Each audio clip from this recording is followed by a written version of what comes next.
Olá, tudo bem? Meu nome é Erenildo, sou professor das disciplinas Tópicos e Estudos Culturais da Educação, intitulada Noções Preliminares de Análise Arqueológica do Discurso, disciplina ministrada no Programa de Pós-Graduação em Educação da Universidade Federal da Paraíba, no semestre 2020.2. Na aula de hoje, nós iremos tratar de alguns aspectos que temos mencionado, temos assinalados ao longo das nossas aulas e que atravessam o conjunto de textos que nós temos nos debruçados para estudar nesse semestre. Os chamados escritos arqueológicos de Foucault, que dizem respeito às suas produções da década de 50 e 60. O ponto que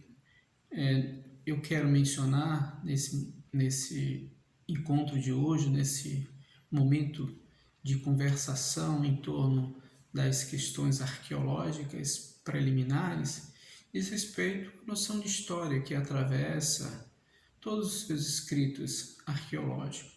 Inclusive aparece com uma certa presença forte na própria nomeação de alguns livros, quando, por exemplo, História da Loucura, na Idade Clássica, ou O Nascimento da Clínica.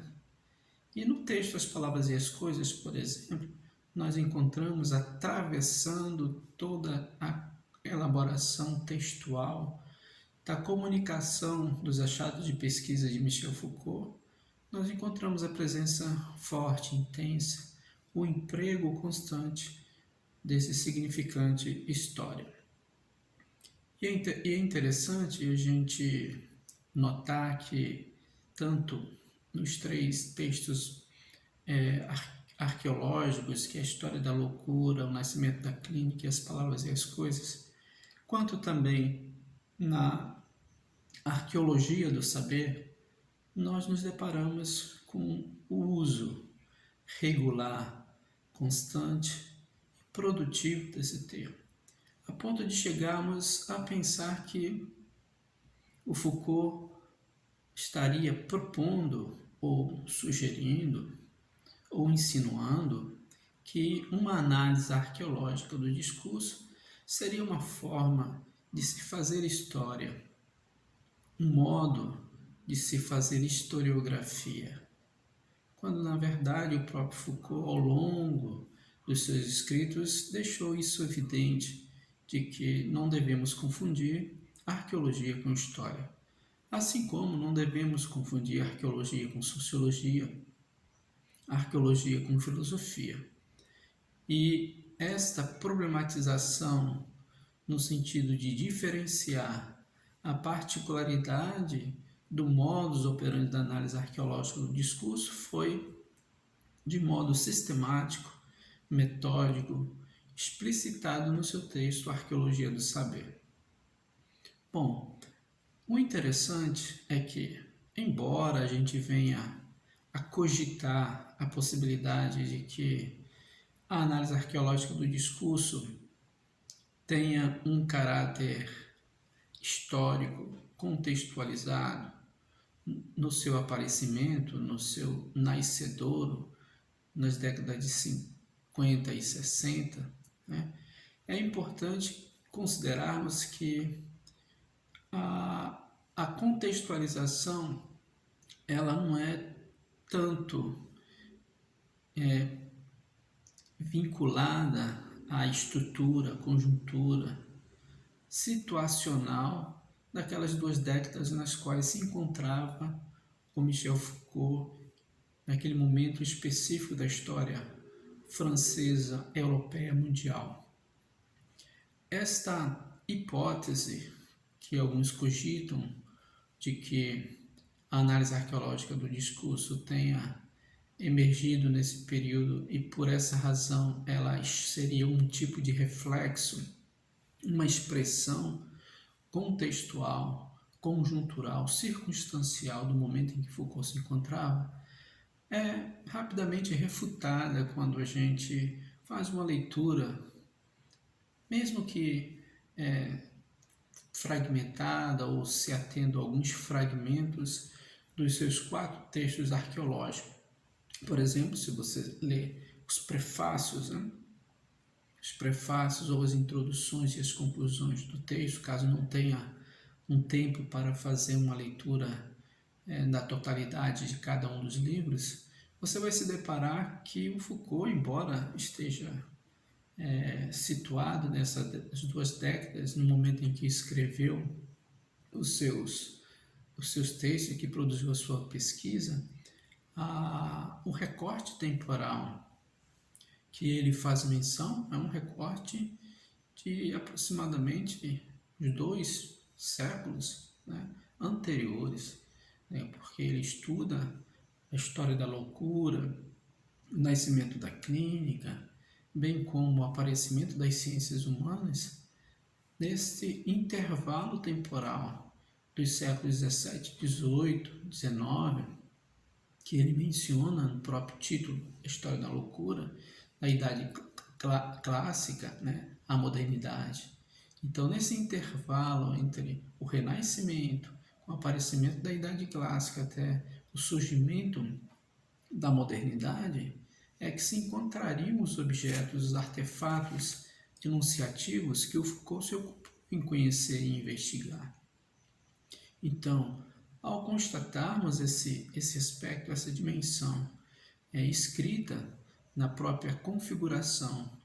da produção das suas pesquisas, cai por terra a tese de que a noção de história recorrida serviria para imprimir ao próprio escrito arqueológico um caráter contextual. Na verdade, a contextualização, ou se assim quisermos mencionar,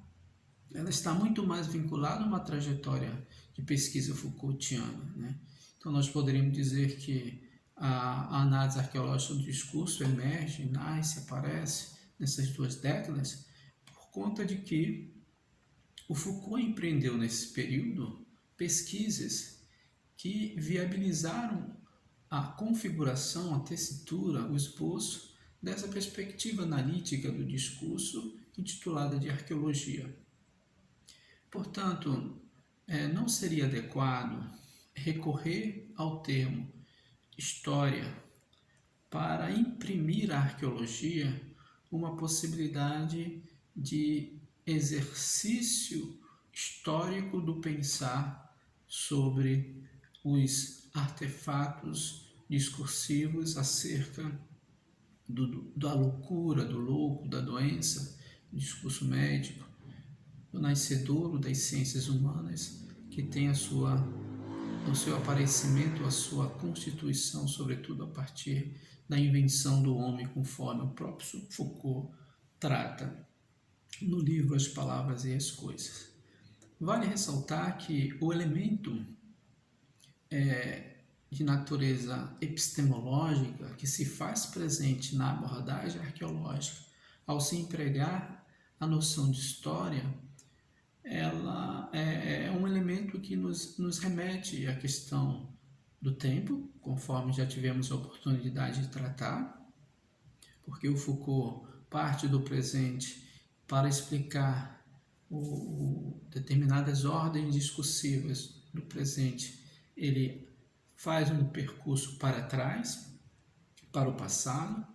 não na perspectiva de um entendimento de que haveria no presente um acontecimento produzido teleologicamente no passado e que estaria se manifestando no presente, como se a sua origem, a origem desse acontecimento se encontrasse em algum lugar no passado e esses acontecimentos passados serviriam como parâmetro, como causalidade